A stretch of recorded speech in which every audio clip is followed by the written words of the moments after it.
Hello, this is Sakif Sheikh and you're excellent news. So क्या आप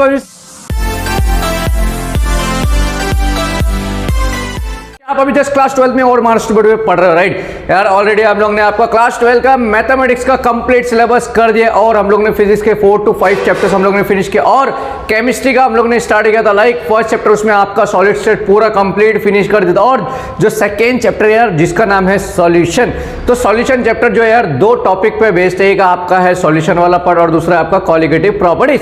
तो solution वाला जो पार्ट है वो हम लोग ने कल ही फिनिश कर दिया था। अगर वो सब वीडियोस अभी तक आपने नहीं देखा है तो उसका लिंक आपको डिस्क्रिप्शन या आई बटन में मिल जाएगा, जल्दी आके देखो और अपने फ्रेंड्स के साथ कर देना शेयर। उससे पहले अगर आप चैनल पे न्यू हो तो चैनल को सब्सक्राइब करके उसके बेल आइकन को प्रेस करना ताकि जब भी हम लोग वीडियो अपलोड करें आप तक नोटिफिकेशन पहुंच जाए। और इंस्टाग्राम पे फॉलो नहीं किया तो लिंक डिस्क्रिप्शन पे मिल जाएगा, जल्दी आके आप फॉलो कर सकते हो, राइट यार। आज हम लोग स्टार्ट करेंगे लास्ट लेक्चर में। कल ही हम लोग ने एक वीडियो अपलोड किया था सॉल्यूशन चैप्टर के बेस पे, जो आपका केमिस्ट्री 1 का सेकंड चैप्टर, राइट। तो यार ये जो सॉल्यूशन है ना, तो सॉल्यूशन जो बेसिकली दो टॉपिक पे बेस्ड है, आप ऐसे डिवाइड करके पढ़ोगे तो आपको इजी जाएगा।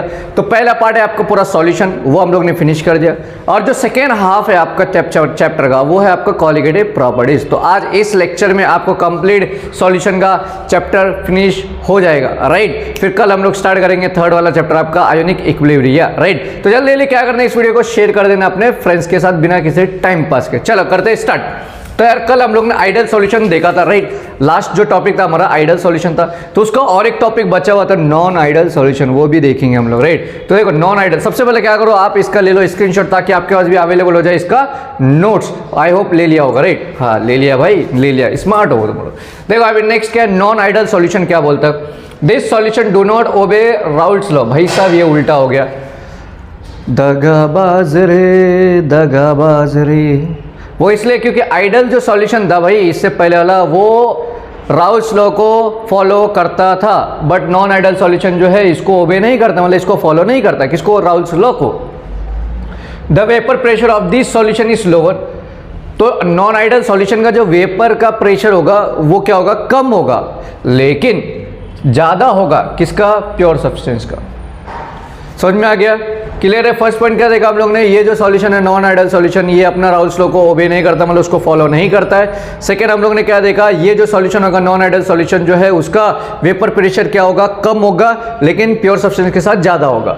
There are two types of deviation from Raoult's law. तो राउल्ट्स लॉ से दो टाइप का डिविएशन मिला, एक है पॉजिटिव डिविएशन और एक है नेगेटिव डिविएशन। सिंपल सा अगर किसी ने पूछ लिया एग्जाम में कि एक्सप्लेन नॉन आइडियल सॉल्यूशन और what is non ideal solution, तो सिंपल से ये 4 पॉइंट लिख दोगे, आंसर मार्क्स मिल जाएगा 2 मार्क्स। क्लियर है? चलो आगे बढ़ेंगे। एक्चुअल जो टॉपिक आपका सेकेंड हाफ, लाइक जैसा आप मूवी जाते हो इंटरवल से पहले क्या होता है, इंटरवल के बाद क्या होता है मेरे प्यारे प्यारे दोस्तों।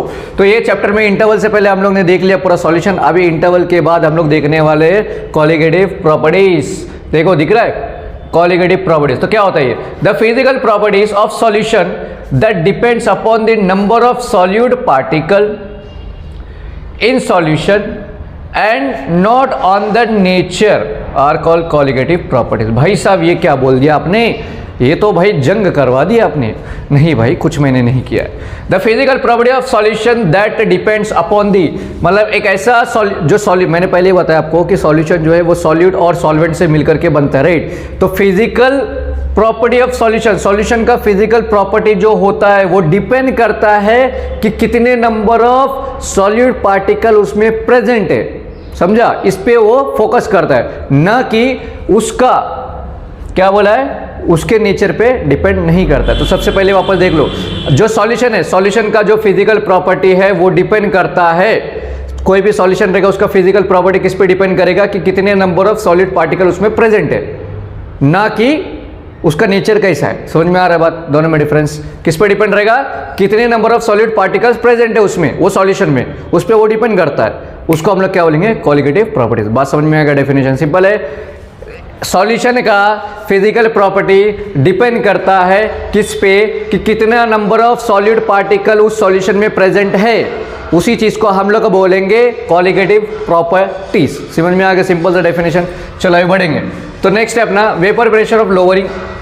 नेक्स्ट टॉपिक है vapour pressure of lowering. Suppose मैंने P नॉट, यहाँ पे P1 नॉट ऐसा ले लिया मैंने, वेपर प्रेशर है प्योर सब्सटेंस। देखो नॉट, ये जो जीरो है ना रेज़ टू पावर, उसको नॉट बोलते हैं हम लोग। सर के ऊपर टकले के ऊपर जीरो अगर दिख गया तो उसको हम लोग बोलेंगे प्योर सब्सटेंस। बात समझ में आ गया? अगर कुछ नहीं है सिर के ऊपर, नॉर्मल है, तो अपना वही वेपर प्रेशर होगा सॉल्वेंट का। Clear?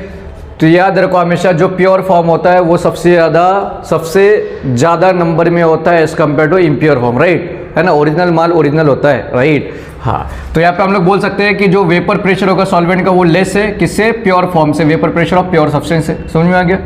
The vapour pressure of lowering, अगर मुझे टोटल प्रेशर फाइंड करना है कि कितना होगा, तो मैं क्या करूंगा, सपोज एक सॉल्यूशन है उसमें प्योर फॉर्म भी है इम्प्योर फॉर्म भी है, राइट? अगर मुझे देखना है उसमें उस सॉल्यूशन में टोटल कितना है, तो मैं क्या करूंगा, प्योर फॉर्म को माइनस कर दूंगा इम्प्योर फॉर्म से, तो मुझे टोटल मिल जाएगा, राइट? तो टोटल जो प्रेशर होगा उससे वो कैसे मिलेगा, जो प्योर फॉर्म है उसको माइनस करेंगे हम लोग इम्प्योर फॉर्म से। बात समझ में आ गया? सिर्फ इतना याद रखने, ज़्यादा कुछ नहीं। चलो अभी बहुत बात कर लिया, vapour pressure vapour pressure vapour pressure. Actual में वेपर प्रेशर है क्या, बताओ तो सही। तो चलो देखेंगे। The pressure exerted by vapour on liquid is called vapour pressure. देखो एक ऐसा प्रेशर, देखो लिक्विड का जो वेपर होता है ना, भाप जो स्टीम होता है, तो उसकी वजह से जो प्रेशर लगता है उसको हम लोग क्या बोलेंगे, वेपर प्रेशर। उस वेपर पे जो प्रेशर लगता है, सपोज कोई भी एक लिक्विड है, सपोज भाई साहब यही मैंने बोल दिया, देखो कल का एग्जांपल, बहुत पानी नहीं है यार, गलत हो गया, चलो कोई बात नहीं। ये सपोज लिक्विड है, इसको मैं जलाऊंगा, आग दूंगा ऐसा, तो क्या होगा, इसका स्टीम बाहर निकलेगा वेपर के फॉर्म में, राइट? तो उस वेपर पे जो प्रेशर अप्लाई होता है उसको हम लोग क्या बोलेंगे, वेपर प्रेशर। बात समझ में आ गया? तो किसी को कंफ्यूजन नहीं है भाई कि वेपर प्रेशर एक्चुअल होता है क्या है? तो सिंपल सा डेफिनेशन है, the pressure exerted by vapour on liquid is called vapour pressure. अभी Raoult's law for non volatile solution, तो देखो अकॉर्डिंग टू राउल्स लॉ, तो राउल्स लॉ के अकॉर्डिंग कल ही हम लोग ने देखा था कि जो भी वेपर प्रेशर होगा वो किसके इक्वल होता है भाई, किसके इक्वल होता है, जो प्योर सब्सटेंस का वेपर प्रेशर है और उसको मल्टीप्लाई करेंगे मोल फ्रैक्शन से। यही था कल का, देख लेना जाके, राइट? ये था। तो इसमें P1 जो अपना प्रेशर है, P1 नॉट जो है वो प्योर सॉल्वेंट का है, और X मतलब mole fraction, simple. For binary solution, ये कल कराया था लेकिन इसमें थोड़ा डिफरेंस मैं बताऊंगा क्या है। बाइनरी सॉल्यूशन मतलब अगर दो सॉल्यूशन रहा तो इसमें जो दो मोल फ्रैक्शन है उसका एडिशन करोगे तो आंसर 1 आता है, राइट? तो ये कैसे आया ये मैं आपको लाइव करके दिखा दूंगा, राइट? ताकि आपको कंफ्यूजन ना हो, राइट? ये मैं रफ कर देता हूँ, तो आप देख लेना कि वो आ कैसे रहा है। ओके, एकदम सिंपल है यार, इतना कुछ हार्ड नहीं है। सिर्फ आपको क्या करना है, आपको अपने फ्रेंड्स के साथ कर देना है शेयर। देखो यार, आज हो गए 300 सब्सक्राइबर, एकदम फास्ट आप करोगे तो आपके जरिए से 500 भी हो जाएंगे, 1000 भी हो जाएंगे, राइट? तो जल्दी जल्दी कर देना। तो देखो यहाँ से हम लोग सॉल्व करेंगे, तो देखो यहाँ से मैं करके देता हूँ। तो देखो राउल्स लॉ के अकॉर्डिंग क्या है, P1 equal to P1 not X1, ये हो गया इक्वेशन नंबर 1। फॉर बाइनरी, देखो इधर भाई साहब बाइनरी सॉल्यूशन, तो क्या होता है सर, X1 मतलब मोल फ्रैक्शन ऑफ फर्स्ट वाला, मोल फ्रैक्शन ऑफ सेकंड वाला, दोनों का ऐड करोगे तो 1 आएगा, राइट? अगर मुझे X1 का वैल्यू चाहिए तो ये जो 1 है इक्वल टू 1 है ना, ये X2 क्या हो जाएगा, इसके साथ जाएगा तो माइनस हो जाएगा X2। बात समझ में आ गया? अभी सिंपल सा क्या करना है, फ्रॉम 1 फर्स्ट इक्वेशन में ये X1 का वैल्यू क्या करना है आपको, सब्स्टिट्यूट। तो क्या है, P1 equal to P1 not X1 है ना, तो P1 equal to P1 not as it is, X1 की जगह पे ये आ जाएगा 1 माइनस X2। बात समझ में आ गया? अभी देखो क्या करोगे, ये P1 नॉट जो है ना, इसके अंदर दोनों के साथ मल्टीप्लाई हो गए, 1 के साथ भी होगा इसके साथ भी, तो P1 not into 1 P1 not ही आएगा, minus P1 not into X2 हो जाएगा। बात सबको समझ में आ रहा है? Yes sir, yes sir. तो अभी सिंपल से क्या करो, ये देखो P1 नॉट और X2 इधर माइनस में ना, ये इस साइड है तो क्या हो जाएगा, इस साइड जाएगा तो क्या हो जाएगा, प्लस हो जाएगा, तो उसको इस साइड भेज दो। तो मैं इस साइड भेज दूंगा, P1 नॉट X2 प्लस हो गया, इक्वल टू क्या था, P1 नॉट था, और ये जो इधर P1 है प्लस में, ये उस साइड का तो क्या हो जाएगा, माइनस, तो P1 हो जाएगा। बात सबको समझ में आ रहा है? Yes sir. तो अभी देखो आगे P1 not X2 equal to, अभी देखो गौर से भाई साहब यहाँ पे आ जाओ, तो टोटल प्रेशर क्या होता है, pure form minus impure form, दिख रहा है क्या यहाँ पे? तो इसकी जगह पे डायरेक्ट आप डेल्टा P लिख सकते हो, तो यहाँ पे लिख देना डायरेक्ट डेल्टा P। अगर मुझे ये X2 का वैल्यू चाहिए तो मैं क्या करूँगा, delta P upon P1 not. बात समझ में आ गया? क्लियर है मेरे प्यारे प्यारे दोस्तों? तो क्या था भाई, Raoul's law for non volatile solution, तो मिल गया मुझे ये। क्लियर है बात? किसी को कोई डाउट है? कितना मस्के की तरह मैंने सॉल्व करके दे दिया आपको। अरे इतना कुछ हार्ड था ही नहीं यार, एक बार रिवाइंड करके देख लेना, राइट? चलो आगे बढ़ेंगे नेक्स्ट। और ये देखो यार, ये 2 मार्क के लिए एग्जाम में पूछता है, याद रखना है, चांसेस है तो छोड़ना नहीं है भाई, अच्छे से करके जाना है ना। तो एक बार प्रैक्टिस करना, ये बार बोर्ड एग्जाम में धमाका करेंगे हम लोग, राइट? सब मिल करके करेंगे। सिर्फ आप क्या करना, अपने फ्रेंड्स के साथ कर देना शेयर, और उनको बोलना सब्सक्राइब जरूर करने, 500 करना है जल्दी जल्दी, राइट? चलो आगे बढ़ेंगे नेक्स्ट टॉपिक की तरफ। पढ़ेंगे नेक्स्ट टॉपिक की तरफ यार। तो सबसे पहले क्या कर दो, इसका आप ले लो स्क्रीनशॉट। क्यों? क्योंकि मैं एक्सप्लेन अभी करूंगा आपको, राइट। जल्दी जल्दी स्क्रीनशॉट ले लो इसका, आई होप ले लिया होगा, राइट। चलो अब देखो नेक्स्ट वाला जो टॉपिक है अपना क्या वाला, relative lowering of vapour pressure. तो वेपर प्रेशर का रिलेटिव लोअरिंग क्या है वो देखेंगे। अभी इससे पहले हम लोग ने क्या देखा था, लोअरिंग ऑफ वेपर प्रेशर, लेकिन अभी रिलेटिव वर्ड यूज हो गया, राइट। तो क्वेश्चन अलग अलग टाइप्स के होंगे, तो अलग अलग आपको सॉल्यूशन लिखना है, राइट। तो देखो सबसे पहला होता क्या है relative lowering of vapour pressure, the ratio of vapour pressure lowering of solvent divided by the vapour pressure of pure solvent is called relative lowering of vapour pressure. तो सिंपल सा करना है क्या आपको, देखो रेशो लेना है, किसका ratio, vapour pressure of lowering का, जो लोअरिंग का है ना वेपर प्रेशर, उसको डिवाइड करना है जो प्योर फॉर्म है। समझ में आ रहा है, क्लियर है, क्लियर है, वेपर प्रेशर प्योर फॉर्म। तो सिंपल सा क्या होगा, देखो delta P upon P1 not, है ना। ये रिलेटिव लोअरिंग अभी हम लोग ने फाइंड किया था लास्ट टॉपिक में, राइट। उसको डिवाइड करना है आपको प्योर फॉर्म का वेपर प्रेशर जो होगा, नॉट आ गया ना ये।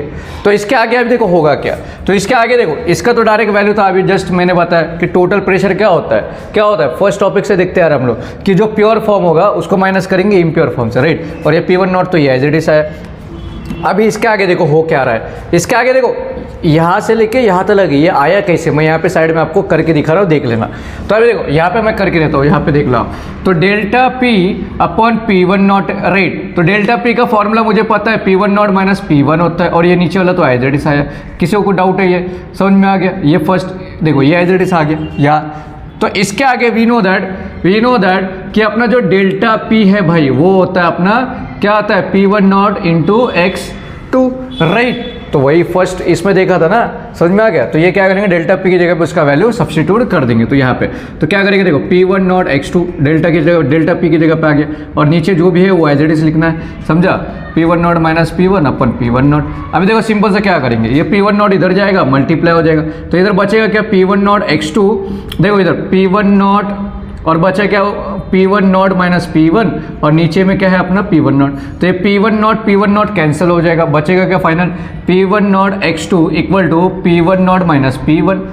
मुझे अगर x2 का वैल्यू चाहिए, x2 का, तो क्या आएगा, देखो P1 नॉट माइनस P1 था, ये जो इधर P1 नॉट मल्टीप्लाई में वो नीचे जाके क्या हो जाएगा, डिवाइड हो जाएगा। समझ में आ गया, देखो फाइनल आंसर ये आ रहा है क्या, देख लो यही आया, देख लेना, राइट है। समझ में आ गया कैसा किया हम लोग ने, कुछ डाउट है, एकदम सिंपल है यार, देख लेना एक बार, राइट, रिवाइंड करके देख लेना। चलो अभी नेक्स्ट बढ़ेंगे, molar mass of solid from vapour pressure lowering. तो वेपर प्रेशर जो लोअरिंग का था उससे हम लोग को किसका वैल्यू फाइंड करना है, मोलर मास का। क्लियर, किसका वैल्यू फाइंड करेंगे हम लोग, मोलर मास का कोरिलेशन फाइंड आउट करेंगे। क्लियर है भाई। चलो अभी देखो करेंगे क्या। तो सबसे पहले मैं क्या करता हूँ, कन्फ्यूजन नहीं होने के लिए आपको मैं ये रफ कर देता हूँ, समझ में आ गया होगा ये, राइट। चलो और देखो यहाँ से स्टार्ट है, तो ये भी मैं रफ कर देता हूँ ताकि आपको मैं एक्सप्लेन करके दिखा सकूँ यहाँ पे, राइट। तो स्क्रीनशॉट तो सबने ले लिया होगा, है ना। चल तो अभी देखो नेक्स्ट जो टॉपिक मैं यहाँ पे करके दिखाऊंगा लाइव कि कैसे वो चीज़ आया है। तो molar mass of solid vapour pressure, तो अभी करना क्या है, देखो एक एक स्टेप से। तो सबको पता है, यहाँ पे देखो मैं जो करके दिखा रहा हूँ, तो वी नो दैट जो डेल्टा पी है भाई वो क्या होता है, P1 नॉट x2। अगर मुझे x2 का वैल्यू चाहिए तो क्या हो जाएगा, देखो डेल्टा पी था उधर, ये P1 नॉट उधर मल्टी डिवाइड हो जाएगा, ये x2 का वैल्यू मिल गया। सबको समझ में आ गया, क्लियर। अभी देखो मोल फ्रैक्शन, ये जो x2 है ना, ये क्या होता है, मोल फ्रैक्शन होता है, राइट। तो मोल फ्रैक्शन का उसका फॉर्मूला देखो, तो ये जो मोल फ्रैक्शन होता है, देखो मोल फ्रैक्शन जो होता है, देखो आंसर, ये आंसर आया कैसे वो मैं बता रहा हूँ, ओके। तो मोल फ्रैक्शन यहाँ पे अपने पास क्या है, x2 है भाई, इसको बोलते हैं इक्वेशन नंबर 1, x2 है। तो फॉर्मूला देखो इसका होता है N2 upon N1 plus N2। Here इसमें जो है N2 जो है अपना वो सॉल्यूट होता है, और N1 जो है अपना वो सॉल्वेंट होता है। समझ में आ गया।